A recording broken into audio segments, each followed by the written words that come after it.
இந்த புதிய ஆட்சி அமைஞ்சு சரியா 40 நாட்கள் கடந்திருக்கு. ஆளுநர் உரையின் போது நானும் எங்களுடைய சட்டமன்ற உறுப்பினர்களும் இந்த 40 நாட்கள்ல இந்த அரசு என்னென்ன பணிகள் செஞ்சிருக்கு, ஏதாவது திட்டங்கள் கொண்டு வந்திருக்காங்களா, ஏதாவது சாதனைகள் செஞ்சிருக்காங்களான்னு ஆவலோடு காத்துக்கிட்டு இருந்தோம். எங்களுக்கு வெறும் ஏமாற்றம் மட்டுமே எஞ்சியது. அப்படி எதுவுமே ஆளுநர் உரையில எங்களுடைய கண்களுக்கு படவில்லை, எங்களுடைய காதுகளுக்கு கேட்கவில்லை. அதே ஒரு நம்பிக்கை வாக்கெடுப்பின் போது நான் பேசும்பொழுது குறிப்பிட்டு பேசினேன். ஆளுநர் வருவாரு, ஆளுநர் உரையின் மீது வந்து பேசும்போது தமிழ்த்தாய் வாழ்த்துக்கு முதலிடம் கொடுங்க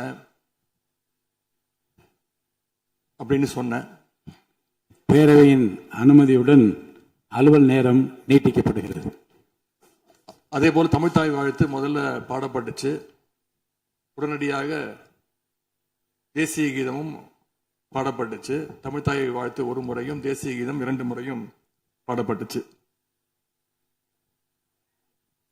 மரபு மீறல் நடந்திருக்கு. இதுவரை கடைபிடிக்கப்பட்டு வந்த மரபை மீறி 2 முறை தேசிய கீதம் பாடப்பட்டிருக்கு. இதே கோரிக்கையை இதற்கு முன்பு இருந்த ஆளுநர் எங்களுடைய ஆட்சி காலத்திலையும் வச்சிருந்தார். ஆனா எங்களுடைய தலைவர் அப்பொழுது மிக உறுதியாக இருந்து இந்த அவையுடைய இறையாண்மையை நாங்க பாதுகாத்திருக்கிறோம். பதவியேற்பு தான் ஆளுநர் மாளிகையில நடந்துச்சு. அங்க அவர் கேட்டுக்கொண்டபடி தேசிய கீதம் வந்தே மாதரம் எல்லாம் பாடினாங்க. ஆனா இப்போ ஆளுநர் உரை மக்களால் தேர்ந்தெடுக்கப்பட்ட பிரதிநிதிகள், சட்டமன்ற உறுப்பினர்கள் நாம பணி செய்கின்ற இந்த சட்டமன்றத்தில் தான் வாசிக்கப்பட்டிருக்கு. இது நம்மளோட டெரிட்டரி. இந்த நம்மளுடைய டெரிட்டரிய ஏன் ஆளுநர்கிட்ட கொடுக்கிற அளவுக்கு இங்க என்ன காம்ப்ரமைஸ் நடந்துச்சு அப்படின்னு மக்கள் கேட்க ஆரம்பிச்சிருக்காங்க. மாண்பு உறுப்பினர், ஆளுநர் உரையாற்ற வந்தபோது தமிழ்த்தாய் முதல்ல பாடப்பட வேண்டும் என்கின்ற இந்த அரசின் உறுதியான கொள்கையில் நாங்கள் நின்றோமா, இந்த அவை நின்றதா என்பதை நீங்கள் முதல்ல பார்க்க வேண்டும். நாட்டுப்பண் 2 முறை பாடியதில் என்ன தவறு என்று எனக்கு தெரியவில்லை. நாட்டுப்பண் 2ஆம் முறை பாடியது தவறு என்று நீங்கள் சொல்ல வருகின்றீர்களா? அப்படி தவறு என்றால் அது எந்த அடிப்படை தவறு என்று சொல்ல வருகிறீர்கள்? நமக்கு வேண்டியது நம்முடைய தாய்மொழிக்கு முக்கியத்துவம் தர வேண்டும், உறுதியாக நிற்க வேண்டும். இந்த அரசு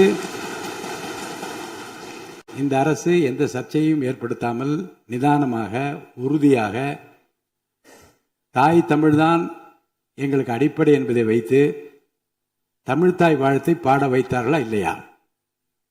அந்த தமிழ்த்தாய் வாழ்த்தை பாட முடியாமல் வேறு விதமாக இந்த அவை திசை திருப்பப்பட்டு பல்வேறு பிரச்சனைகளுக்கெல்லாம் ஆளான காரணங்களெல்லாம் 22ஆம் ஆண்டு பார்த்தோம், 23 பார்த்தோம், 24 பார்த்தோம், 25 பார்த்தோம், 26 பார்த்தோம்.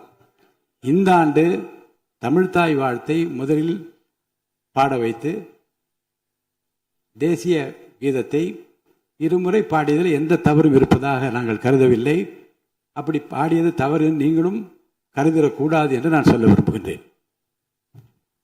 பேரவைத் தலைவர் அவர்களே, நாங்கள் கேட்டுக்கொண்டதுபடி தமிழ்த்தாய் வாழ்த்து முதல்ல ஒரு வாட்டி பாடிட்டீங்க. பொதுவாக இந்த அவையில் இருக்கக்கூடிய மரபு கடந்த காலங்களில், கடந்த ஆட்சி காலங்களில் தமிழ்த்தாய் வாழ்த்து ஒரு முறையும் நிகழ்ச்சி முடிஞ்சோடனே தேசிய கீதம் ஒரு முறையும் தான் பாடப்பட்டு நிகழ்ச்சிகள் முடியும். ஆனால் இந்த முறை நாங்கள் கேட்பது ஏன் 2 முறை தேசிய கீதம் பாடப்பட்டது அப்படிங்கிறது மட்டும்தான் எங்களுடைய கேள்வி. அப்புறம் தமிழ்த்தாய் தமிழ்த்தாய் வாழ்த்தையும் 2 முறை நீங்கள் பாட சொல்லி உங்களுடைய ஆளுநர்கிட்ட நீங்க ஒரு கோரிக்கை வச்சிருந்திருக்கலாம். அது இங்க பேசும்போது உறுப்பினர்கள்லாம் ஆளுநர் அவ்வளவு மகிழ்ச்சியாக இருக்கிறாங்கன்னு சொல்லி ஆளுநரை விட நீங்கெல்லாம் ரொம்ப மகிழ்ச்சியா இருக்கிறீங்க. தமிழ்த்தாய் வாழ்த்தை ஆளுநர் முன்னாடி நாங்க பாடி காட்டிட்டோம் அப்படின்னு பெருமை பங்கு இங்க எல்லாம் பேசிக்கிட்டு இருக்கிறீங்க. நீங்க சொல்றதை பார்த்தா தமிழ்த்தாய் வாழ்த்தை விட ஆளுநர் தான் உங்களுக்கு முக்கியம் அப்படிங்கிற எண்ணம் எங்களுக்கு ஏற்படுது, மக்களுக்கும் ஏற்பட்டுக்கிட்டு இருக்கு.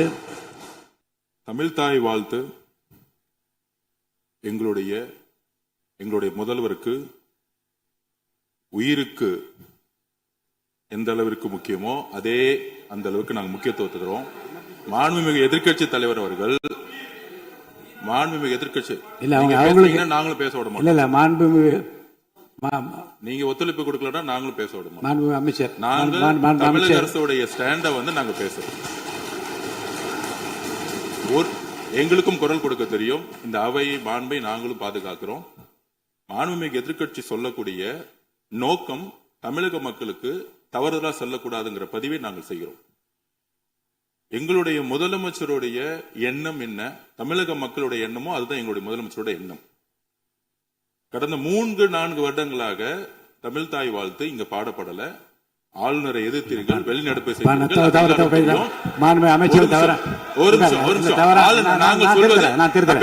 நாங்க பேசி முடிக்கிறேன்.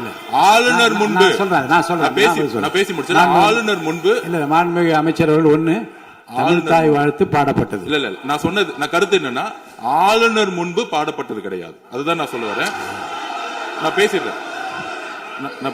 பேசிடுறேன். ஆளுநர் புறக்கணித்தார், அதற்கு பின்பு பாடப்பட்டது. ஒரு நிமிஷம் நான் பதிவு பண்ணி, ஒரே நிமிஷம் நான் பதிவு பண்ணிடுறேன். நான் எங்களுடைய பதிவை நாங்க பதிவு பண்ணிடுறோம். அதுல சொன்ன வார்த்தைகள் எங்களுக்கு கஷ்டமா இருந்துச்சு. காம்ப்ரமைஸ்ங்கிற வார்த்தை எங்களுக்கு கடினமா இருந்துச்சு. நாங்க திருப்பியும் நாங்க பதிவு பண்ணிக்கிறோம். எந்த விதமான காம்ப்ரமைஸும் கிடையாது. தமிழ் தாய் வாழ்த்தை முதலில் பாடப்பட்டது எங்களுடைய முதலமைச்சருடைய வெற்றி, தமிழக மக்களுடைய வெற்றிங்கிறத நாங்க பதிவு பண்ணி, எந்த காம்ப்ரமைஸும் இங்க நடக்கல. அதை நாங்க பதிவு பண்ணி